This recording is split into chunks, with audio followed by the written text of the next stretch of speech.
ଶ୍ରୀକୃଷ୍ଣ ଗୋପ ବାଳକ ମେଳରେ ଲୁଚକାଳି ଖେଳ ଆରମ୍ଭ କରିଥାନ୍ତି। କେତେକ ହୋଇଥାନ୍ତି ଚୋର, କେତେକ ଗ୍ରାମ ଜଗୁଆଳ, ଆଉ କେତେକ ଛାଗଳ କି ହରିଣ।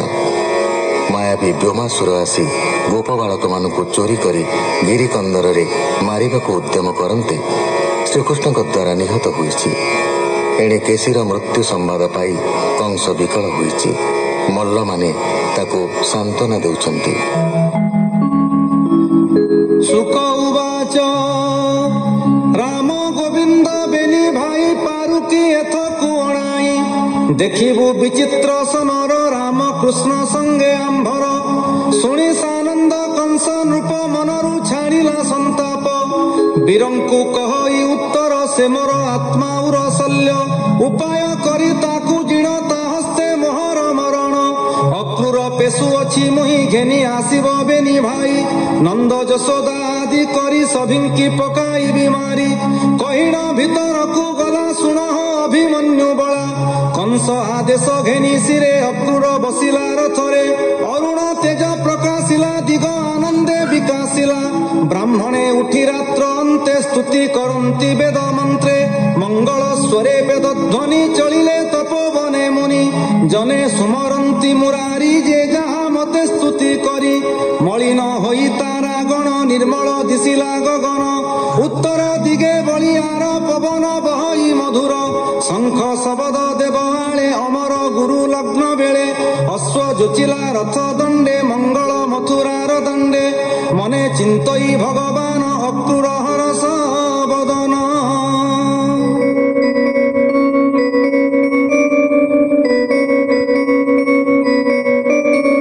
চিন্তই প্রভু আদি মূল আনন্দে বহে অশ্রু জল।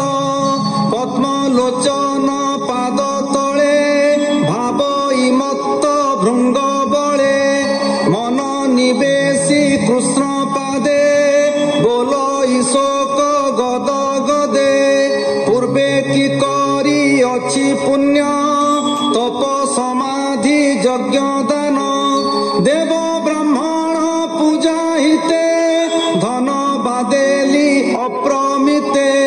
কিয় বা অছি তপ করি দেখিবি প্রভু নর হরি। দুর্লভ প্রায় মুমণই কৃষ্ণ ভেটিবি অবা কাহি। বেদ পঠন শূদ্র জনে দুর্লভ জগতে যে সনে। গোবিন্দ দর্শন মতে কেমন্তে জীব পরতে। ভব সাগরে দেহ ধরি কোটি কে কোটি এ বাতরি। এমন্তে দুঃখ মদহন ধন্য হইব দেহ জন্ম। যে পাদ পদ্ম গোপী জনে হৃদে লগান্তি অবধানে। তহি লাগিব মোর শির ধন্যরে জীবন মোহর।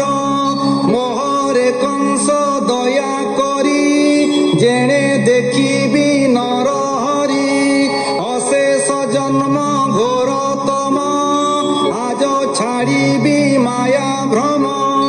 পাদ যুগল নখ তেজ দেখি মুনিস্তরিবি আজ। ব্রহ্মা শঙ্কর আদি দেবে চিন্তা করন্তি পাদ সেবে। গোপীঙ্ক কুচ যুগে থাই কুঙ্কুম লাগি অছি জহি। গোপ কুমার ঘেনি বনে গরু চরান্তি অবধানে। নন্দ মন্দিরে তাঙ্কু দেখি নির্মল হেব চর্ম আখি। অশেষ তীর্থঙ্কর ঘর সেবন্তি ব্রহ্মা শিব সুর। কল্প বৃক্ষর প্রায় হই সকল বাঞ্ছা ফল দেই। সকল সম্পদর সার সেবক জন দুঃখ হর। জন্ম মরণ পথ দুই এণে যে অজ্ঞানে ভ্রমই। তাহাঙ্ক বিশ্রাম মন্দির ভব নিদাঘে ছত্র সার। দেখিবি সুন্দর কপোল